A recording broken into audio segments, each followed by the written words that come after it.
Hello, my name is Lindsay Cochran from the University of Tennessee. I'm also with the NCPTT. I was the summer intern in 2014 for Tad Britt in Archaeology and Collections. My project this summer was to create predictive modeling for DEVA project, or Death Valley National Park. My goal was to identify and then eliminate statistical bias in these human habitational modeling patterns.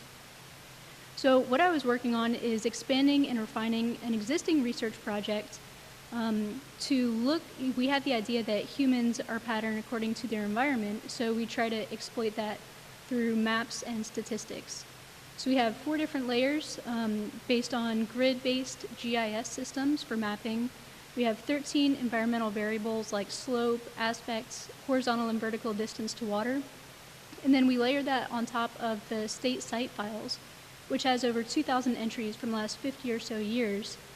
And then finally plug those all into a program called MaxEnt for maximum entropy niche modeling, and then look at the statistical probabilities that a certain site will be located in certain environmental areas. So we also created a best practices manual on how to use this software and how to take advantage of all the data sources that are available, and then only used open source software so that everything is easily and openly accessible to everyone.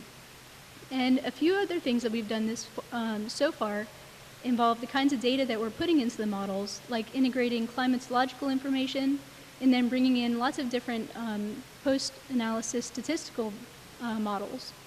So overall, this research is significant, one, in that it helps to identify high probability areas for cultural resources, which is immensely useful for preservationists, archaeologists, and park and resource management professionals.